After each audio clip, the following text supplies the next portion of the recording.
Honestly, mate, American English is just lazy. You lot can't even spell color correctly.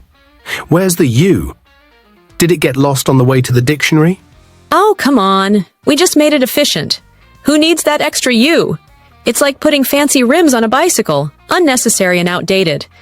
Let's talk about aluminium versus aluminum. Do you really need that extra I? Aluminium is the proper way, Jamie. You Americans butcher everything. I bet you call scones biscuits too. How do you even keep track of your own lingo? Listen, Alex, at least we don't call pants trousers. I nearly froze in London once because I thought I only needed underwear when someone said, "Don't forget your pants." You Brits are a danger to tourists.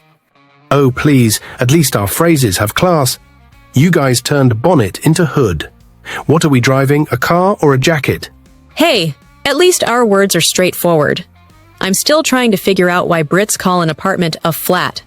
Is it because it's flat? Genius, says the one who calls a queue a line. You Americans treat everything like a transaction. Can't even wait in a queue with a bit of dignity. Dignity? That's rich, coming from a country where tea is both a drink and a meal. What's next? Calling pizza dinner pie? At least our tea is actual tea, not just lukewarm water with a bag floating in it like a sad bath toy. You can't deny that British English sounds more sophisticated. It's the language of Shakespeare, after all. Oh, here we go with the Shakespeare card. Let's not forget, he made up words like gloomy and bedazzle.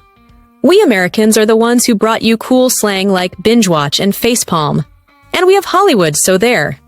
Yeah, Hollywood and your obsession with eyes instead of eyes. You turned realize into realize as if you can't commit to a proper spelling. Well, at least we realize, with a Z, that language evolves.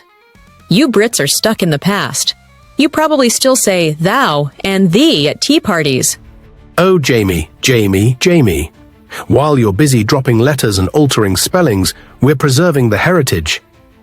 Ever heard of the Queen's English? That's the gold standard, my friend. Gold standard, huh? The only thing gold is how much it costs to live in London. Face it, English belongs to the world now. It's evolved, whether you Brits like it or not. Fine, but just remember, British English is the original English. Everything else is just an accent. You're all speaking British English with a twang. Accents, please. If we're talking accents, let's not forget you have more varieties of English in one tiny island than we do in our entire country.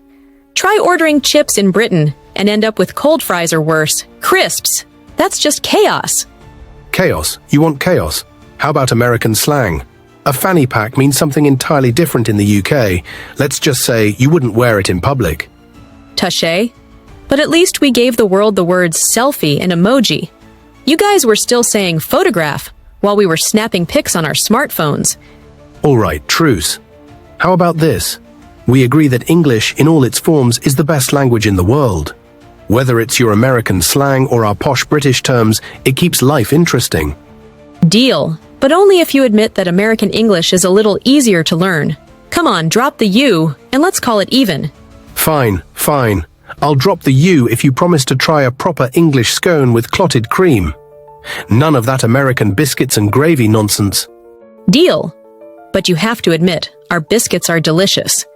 Now where's that tea, or should I say cup of joe?